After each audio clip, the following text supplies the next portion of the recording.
Hello again, this is Dr. V, and this is episode number 33 of the Ask the Doc Life Lessons You Should Have Been Taught in School podcast. Hi, I'm your host, and I'm super anxious to discuss this topic with you. The purpose of this episode is to provide you with the tools necessary to use critical thinking to drastically improve results both at work and at home. In the secret episode on Patreon, I also provide additional hard-to-find tools to even further improve your results. Okay, let's get right into it.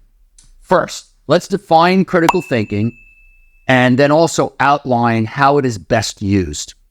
I will follow that by providing the steps and tools to use in order to implement a critical thinking strategy.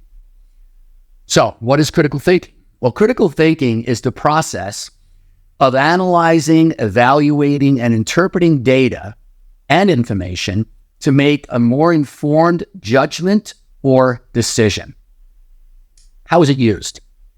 Critical thinking is a cognitive skill that can be used in many areas of life, including decision-making, problem-solving, self-reflection, research. It can be used in your professional life, it can be used in your personal life, and finally, even in personal relationships. In order to use critical thinking, you need to be aware of a few things. First, critical thinking requires setting aside any personal biases that you might have. Critical thinking also requires you to be open-minded and accept alternative points of view. And then lastly, critical thinking requires logic, not emotion.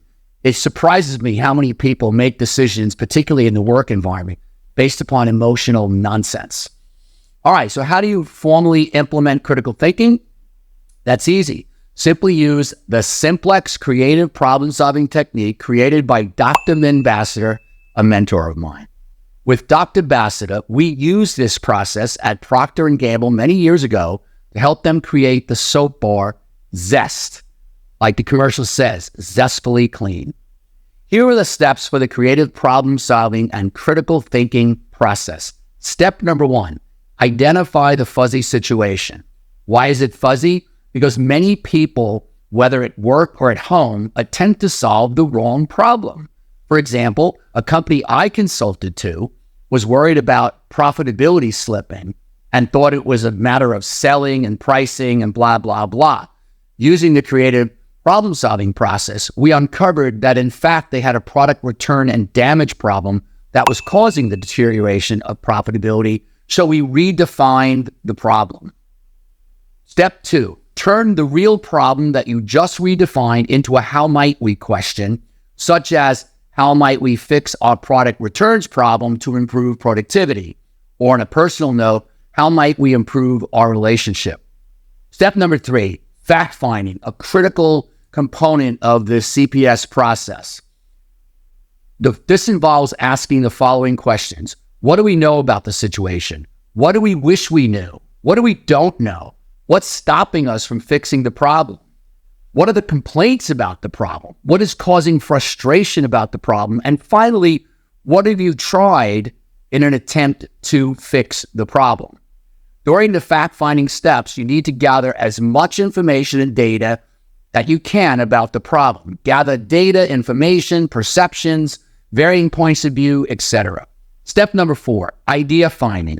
This is where you brainstorm either by yourself or with a group of people to list as many ideas as you can in an attempt to fix the problem. By listing the ideas, you must list them without any judgment. In fact, I've learned by using the CPS process, the zanier the idea, the more likely it might become a better idea when you redefine it. I might add, the older we get, because of filtering and biases and personal experiences, we really don't do a good job in listing some of these ideas as compared to kids. I used to use a list as many uses for a bathtub exercise during a CPS session, and young children would outperform adults 3-to-1 in terms of their ability to list as many ideas without judgment. Okay, step number 5, evaluate each idea by creating an evaluation matrix that includes a comparison of each idea against whatever criteria makes sense for you. An example of some of the criteria might be acceptance by your partner or your boss, the cost to implement the idea, the impact on a relationship or on customers, and ease of implementation. Step number 6, select the best idea based upon a rating scale of 1 to 5, with 5 being very good. What I mean by that is you take each of the criteria and you rate it on a scale of 1 to 5, 5 being good, and 1 being lousy. List that for each criteria, and then you have a total at the bottom, and there you go. The next step, you select the best idea upon a rating, okay, of 5 being good. Number 7, action planning and implementation. This necessitates documenting the tasks required to implement the chosen idea. And finally, step number 8, gaining acceptance. This means selling your idea to family, friends, or coworkers.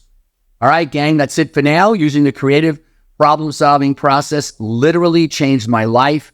I can't thank Dr. Vercillo enough for his mentorship as he helped me through my whole career. And remember, in the words of Albert Einstein, you can't solve problems using the same thinking you used when you created it. Signing off, this is Dr. V.